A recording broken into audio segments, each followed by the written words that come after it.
Everyone, आज की video में हम क्वार्टाइल डिवीजन समझने वाले हैं। अब क्वार्टाइल डिवीजन के 3 टाइप होते हैं डिफरेंट। आज की वीडियो में हम बस एक ही टाइप डिस्कस करने वाले हैं, जिसमें क्या होगा, हमें इंडिविजुअल सीरीज गिवन होगी। ठीक है, तो क्वेश्चन देखते हैं।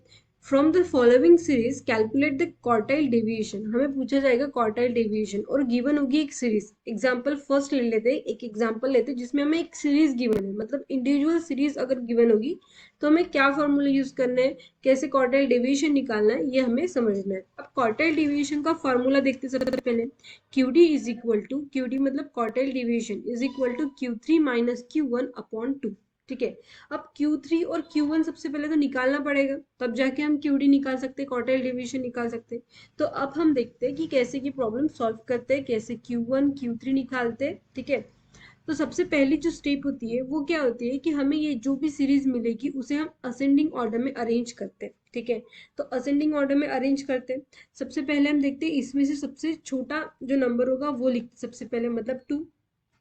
उसके बाद में क्या दिया है, हमें 4 दिया है। ठीक है, 4 2 टाइम्स दिया है तो 4 भी लिखना पड़ेगा 2 टाइम्स। उसके बाद में क्या नंबर हमें सबसे स्मॉलेस्ट लग रहा है, तो हमें 6 नंबर स्मॉलेस्ट लग रहा है, बराबर। तो यहाँ 6 लिख लेंगे। उसके बाद में कोई नंबर है, हाँ, उसके बाद में 7 नंबर है, तो 7 नंबर लिख लेंगे। उसके बाद 8 है। उसके बाद कौन सा नंबर है, 10 है। ठीक है, 10 के बाद 11 है हमारे पास। ठीक है, फिर 12, फिर कौन सा है, 12 हो गया। फिर हमारे पास बचा 14। ठीक है, और बचा है कोई नंबर, हाँ, और एक नंबर बचा है 15। अब एक बार नंबर काउंट करते, ये कितने थे, 1 2 3 4 5 6 7 8 9 10 11। ये कितने हैं, 1 2 3 4 5 6 7 8 9 10 11, मतलब हमारा नंबर करेक्ट है। एन मतलब क्या आता है, टोटल नंबर ऑफ ऑब्जर्वेशन, मतलब कितने ऑब्जर्व हुए हमारे पास, 11 नंबर ऑब्जर्व हुए टोटल। ठीक है, तो एन इक्वल टू हमें मिल गया, एन इक्वल टू कितना हुआ, 11 हो गया। अब हम इससे क्या करेंगे, Q1 और Q2 की वैल्यू निकालेंगे। ठीक है, अब Q1 मतलब Q1 कैसे निकालते हैं, size of n+1 upon fourth that atom. तो n+1, n कितने हुए, 11 हो गए। 11 + 1 डिवाइड बाय 4, मतलब कितना, 12 divide by 4, which is equal to कितना, थर्ड। थर्ड जो होगा वो क्या हो जाएगा, थर्ड एटम जो होगा वो होगा हमारा Q1। तो यहाँ इनमें से थर्ड एटम कौन सा होगा, तो ये होगा, मतलब Q1 इज इक्वल टू कौन, कितना आ जाएगा, 4 आ जाएगा। ठीक है, अब Q3 देखते हैं, तो Q3 मतलब क्या होता है, n1 + 1 डिवाइड बाय 4 इंटू 3 किया है, बराबर। तो n1 कितना था, 11, 11 + 1 डिवाइड बाय 4, ये कितना आया था सॉल्व करने के बाद, ये हमें सॉल्व करने के बाद आया था, कितना आया था, 3, बराबर। तो हम यहाँ डायरेक्ट 3 लिख लेंगे। 3 इंटू 3 कितना होता है, 9 होता है। ठीक है, मतलब हमारा Q3 जो होगा वो 9th नंबर का होगा। अब हम नंबर काउंट करते हैं, तो ये हो जाएगा हमारा 3 4 5 6 7 8 9, मतलब 9 नंबर का क्या आ जाएगा, 12 आ जाएगा, बराबर। तो Q3 की वैल्यू कितनी आ जाएगी, 12 आ जाएगी। ठीक है, अब हमें Q1 और Q2 दोनों की वैल्यू मिल गई है। अब हम क्या करेंगे, QD निकालेंगे। तो Q3 की वैल्यू कितनी थी, 12 थी। Q1 की वैल्यू कितनी आई है, Q1 की वैल्यू आई है 4, बराबर। डिवाइड बाय क्या हो जाएगा, 2 हो जाएगा। ठीक है, 12 माइनस 4 कितना हो जाता है, 8 हो जाता है। 8 divide by 2 which is equal to 4। तो हम लास्ट में क्या पॉइंट लिखेंगे, from the above, therefore from the above series quartile deviation is 4।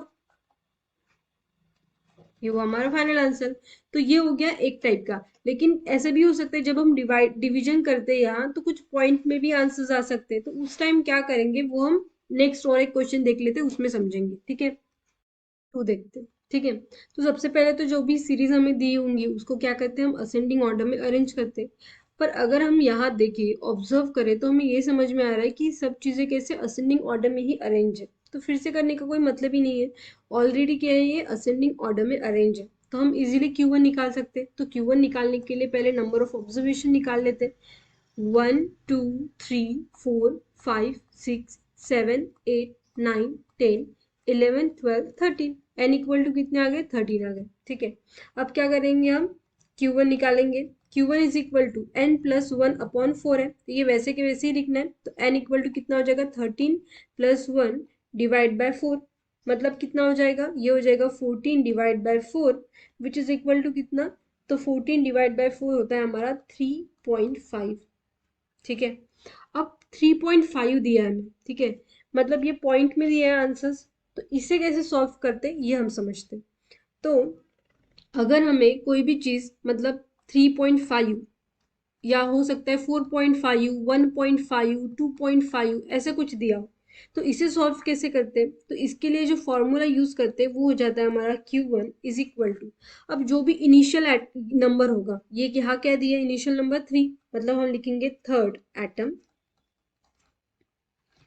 Plus, उसके बाद में प्लस, अब ये क्या दिया है, 0.5 दिया है, ठीक है, 0.5 दिया है, 3 प्लस 0.5 दिया है, नथिंग बट 3.5 मतलब क्या होता है, 3 प्लस 0.5, 0.5 मतलब क्या होता है, 0.5 को हम हाफ लिख सकते हैं, ठीक है, तो ये हो जाएगा हाफ, ठीक है, इनटू, अब ये 3.5 है, इसके बाद क्या आएगा, 4 आ जाएगा, ठीक है, इसके बाद जो फुल नंबर आएगा वो क्या आएगा, 4 आएगा, तो 4 minus 3, fourth number minus third number, ठीक है, ये करेंगे हम ऐसे सॉल्व, ठीक है। अगर इसी केस में अगर हमें ऐसा दिया होता, मतलब हमारे पास आ जाता आंसर 2.75, ऐसा कुछ आंसर आता, केस में क्या करते, तो उस केस में हम क्या करते कि हमें नथिंग बट 2 प्लस 0.75 दिए, तो हम इसे कैसे सॉल्व करते, हमारा फॉर्मूला हो जाता है सेकेंड नंबर, ठीक है, सेकेंड एटम जो होगा प्लस, अब 0.75 है तो 0.75 को हम ऐसे लिखते 3/4, ठीक है, अब 2.75 है, 2 के बाद क्या आ जाएगा, 3 नंबर आ जाएगा, मतलब 3 थर्ड नंबर माइनस 2 नंबर करेंगे सेकेंड नंबर, ठीक है, एटम, और इसे सॉल्व करेंगे, ठीक है।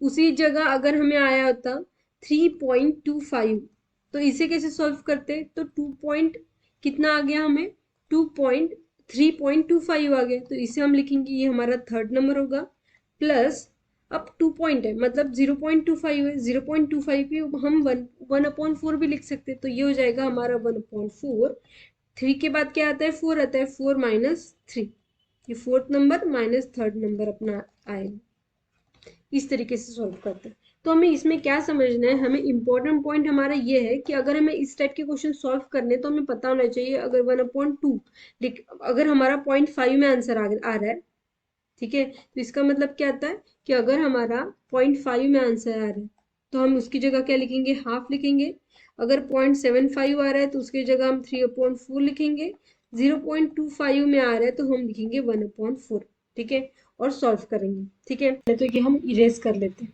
कर लेंगे, तो अब आपको ये चीज समझ में आ गई कि फॉर्मूले में क्या ऐड करना है, ठीक है।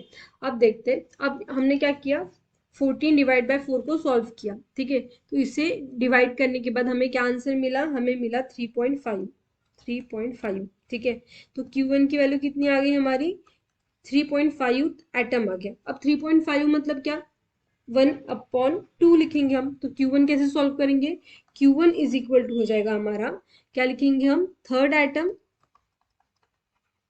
ठीक है, plus 1/2 fourth atom minus third atom, ठीक है, फोर्थ थर्ड आइटम कितना है वो देखते हैं, तो ये हो जाएगा हमारा थर्ड आइटम, ये हो जाएगा हमारा फोर्थ आइटम, ठीक है, थर्ड है हमारा 4 प्लस 1/2, फोर्थ आइटम कितना था, 6 था माइनस 4, बराबर, ये हो जाएगा हमारा, तो ये कितना हो जाएगा 4 प्लस 1/2, 6 माइनस 4 कितना हो जाता है 2, 2 get cancel which is equal to 4 plus 1, ठीक है, कितना हो जाएगा 5, मतलब Q1 का आंसर कितना आया हमारा, Q1 इज इक्वल टू हमारा जो आंसर आया वो है 5, ठीक है, समझा, ये कैसे कट हुआ, तो ये 1/2 था, 6 माइनस 2 कितना होता है 2 होता है, तो दोनों की बराबर इंटू 2, तो दोनों भी 2 ही है, यहाँ हम 2 लिख सकते नथिंग बट दोनों भी सेम है इसलिए क्या हो गए, कट हो गए, ठीक है।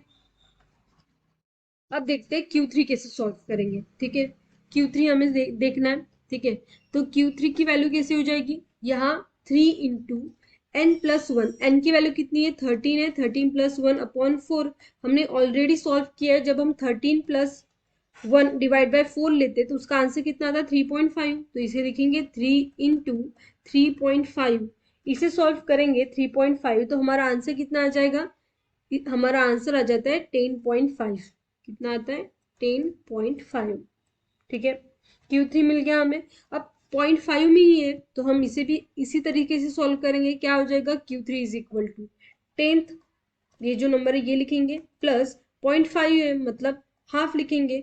10 के बाद कितना आता है, 11th नंबर आता है, माइनस 10th करेंगे एटम बराबर। 10th नंबर का एटम मतलब कौन सा हो जाएगा हमारा, ये देख लेते एक बार। 10th नंबर का एटम ये हो जाएंगे 1 2 3 4 5 6 7 8 9 10। ये हो जाएगा 10 और ये हो जाएगा हमारा 11 नंबर बराबर। 10 और 11 तो 10th कितना हो जाएगा, 10th नंबर जो हमने अभी देखा ये था 14 बराबर। 14 plus half divide by 11 number था 16 माइनस 14 बराबर। ये कितना हो जाएगा, ये हो जाएगा हमारा 14 प्लस हाफ 16 माइनस 14 कितना होता है 2, 2 टू गेट कैंसल, सेम है तो कट हो गया ये, ठीक है। इनटू यहाँ मल्टीप्लीकेशन है करके ये कट हो गया, अगर एडिशन होता तो ये कट नहीं होते, ठीक है। तो ये हो जाएगा 14 plus 1 which is equal to 15। मतलब Q3 की वैल्यू हमें कितनी मिली है, Q3 की वैल्यू हमें मिली है 15। तो हमने सॉल्व कर लिया Q1 और Q3, ठीक है। अब हम क्या निकालेंगे, इससे हम निकाल सकते हैं QD। Therefore QD is equal to कितना हो जाएगा, Q3 minus Q1 divide by 2 बराबर। Q3 कितना था 15 था, Q1 था 5 डिवाइड बाय 2 मतलब 10। ये 15 माइनस 5 कितना हो जाता है, 10 हो जाता है। 10 divide by 2 which is equal to 5 मतलब QD कितना आया, 5 आया। तो लिखेंगे हम लास्ट स्टेटमेंट क्या लिखेंगे, therefore from above series quartile deviation is 5, ठीक है। ये हमारा आ गया आंसर। तो इस टाइप के अगर हमें फ्रैक्शंस में अगर आया Q1 की वैल्यू तो कैसे सॉल्व करना है ये भी हमने समझ लिया। तो आज हमने देखा Q1 क्वार्टाइल डिवीजन का टाइप 1 जब हमें इंडिविजुअल सीरीज गिवन होगा। Hope you understood it well, thank you.